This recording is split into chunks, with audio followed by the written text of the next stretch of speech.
Hello everybody, welcome to the United Stand. Manchester United 2, Rangers 0. Absolutely nice to get a result in pre-season, but I tell you what, who were the standout players in that? Get in the comments, let us know your thoughts. It was certainly a game of two halves. 10 players taken off at half-time, a first team 11 in the first half, and then a lot of the youth in the second half. But look, a lot of people were talking about Leny Yoro, first debut for Manchester United. Well, not a proper debut, that would be a competitive game. But look, I was very impressed. I think we've all seen the clips on YouTube and TikTok, and to me, it's an irrelevance. It's what you do in a Man United shirt. It's the eye test, isn't it? And I think you only when you start to see them in a United shirt do you really start to see, oh, that's what he's all about. And my first impressions were very, very confident. Certainly on the ball, it was nice to see that switch of the ball to Murray at left back. Wanted the ball off Onana a lot. There was a couple of misplaced passes, of course, but look, really confident. And to say he only signed for us 2 days ago and then to be playing at centre-back for Manchester United, he looks confident, he looks quality, he's tall, he's physical, he's quick.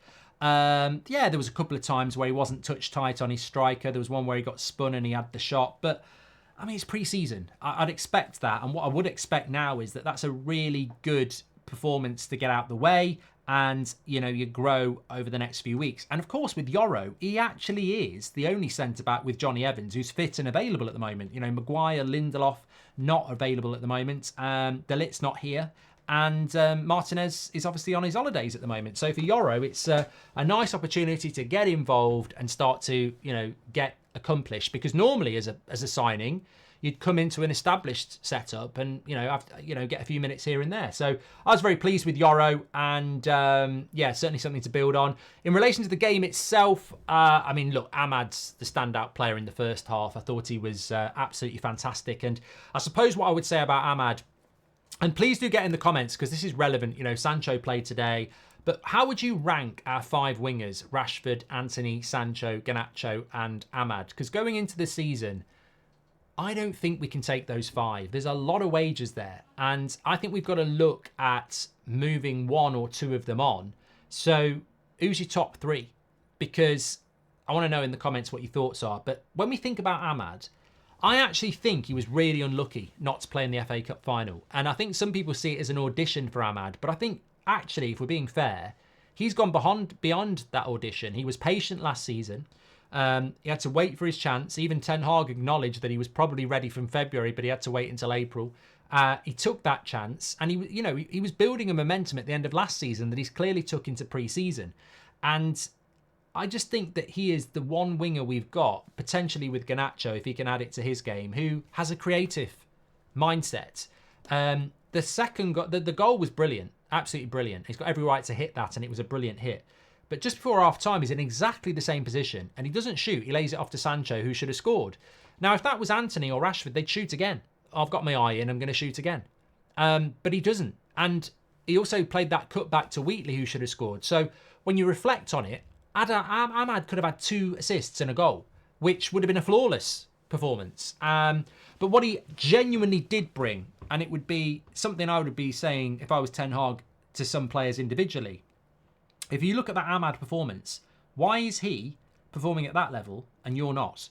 He's come into that game hungry, motivated and on it for whatever reason. And that is what we need in the team.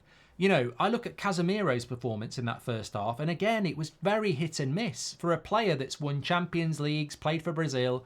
Maybe it's because he knows he's going to be leaving. Maybe he's just not got the legs anymore. I don't know. But it's like the contrast between a Casemiro performance and an AMAD performance in relation to hunger and consistency was just night and day. Obviously, I think between him and Sancho, AMAD played a lot better. Sancho, I'd say, was a steady 6. Maybe he's not up to fitness yet, but you know, it's going to get interesting on the tour because we're going to get more players back. Antony will be back. Rashford's already back. He just missed today. So your opportunities may not be as forthcoming. But at the moment, you'd say that AMAD is absolutely banging on the door to be a first-team contender with what he did at the end of last season and the hunger he's shown today. He put a few, you know, he showed a few players up. We spoke about Yoro. I thought Murray, Evans, Wan-Bissaka, Collier, Wheatley were all steady. I thought Mount did quite well. I mean, the big thing with Mason Mount is that we just need to see him stay fit. You know, we can't be hearing about a calf strain in a couple of weeks that keeps him out for 6 weeks. We just can't have any of that. He's got to stay fit until Christmas, at least, because last season was such a write-off that we just got to see some consistency from Mason Mount. And that's why I'm loath to say anything too positive, because you just don't want to jinx it. But I thought he looked good today, and you would hope that he can build on that with more games and more confidence. Into the second half, obviously we made 10 changes. I thought Oyedele played really well in the midfield. Not really seen a lot of him. Obviously, he got the assist for Hugel, who took it so well. But there was a couple of good tackles. He did well in there. I mean, it was difficult in there. Fletcher was okay. Mabry was really disappointing. I mean, he's a player that really should have been playing in the first team in the first half. But obviously, Collier got promoted up and he got demoted down. 1 year left on his contract. You just wonder about Hannibal, how many more chances he's going to get and how far down the list he is. Because, again, he struggled again today like he did against Rosenborg. There wasn't a lot going on for the front three, Ennis, Mata and Hugel. Obviously, Hugel took his chance so well. And against a good goalkeeper, Butland, as well. And you don't save those. It was a very, very good goal. And then defensively, I thought we were good. I thought Bennett did well. I thought Ogonye did well. And Arna made a couple of good saves. Obviously, he played the full 90. Amas, you can see the talent's there. I don't know whether he's quite ready yet, but there are moments where he just does something amazing and then, you know, a pass will be misplaced. But he's 17, isn't he? You know, he probably just isn't quite ready yet. But it will be interesting to see what Ten Hag decides from the youth this year, because there is this belief it will be Collier, but it might be somebody else. It could be another player. And we just don't know. Ten Hag will have that detail and data and day-to-day dealing with the players, but that's the thing about a young player at United now. And they did so well in the second half against the Rangers team that stayed pretty much as their first team for 75 minutes, because they start their season in 2 weeks. We don't start our season for 4. So they did well. They were well organised. But I think for me, the player that I haven't mentioned was the standout player, was Will Fish in the second half. Again, just showed real maturity. Obviously, he was on loan at Hibs last year. Confidence. I don't know that Will Fish could be one of the 5 centre-backs next season for United, but there'll definitely be a big list of people looking to take him on loan or maybe even buy him. We'll have to wait and see how that develops, because I thought he did quite well.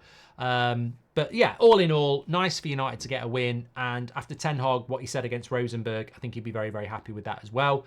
But yeah, very, very pleased with Yoro. AMAD was brilliant. And hopefully we can see more players look at what AMAD did today and bring that on the tour, because it might only be pre-season, but there's nothing wrong with standing out and looking good. And AMAD looked fantastic in that first half. So very, very good. Don't forget to rank your top 5 wingers at United at the moment. But I think AMAD's, especially doing it off the right-hand side. We know Garnacho's better off the left. We know Rashford's better off the left. And if AMAD's better off the right, then, you know, would you want to just get Garnacho and Rashford in the team, or would you actually go for somebody who's like creative from the right-hand side? That's the challenge, isn't it? And it's up for grabs. Take care, everyone. I'll speak to you on the next one. Don't forget, we're live at 8 o'clock as well. We've got all the latest transfer news. Make sure you smash a like and subscribe. Get your comments in below.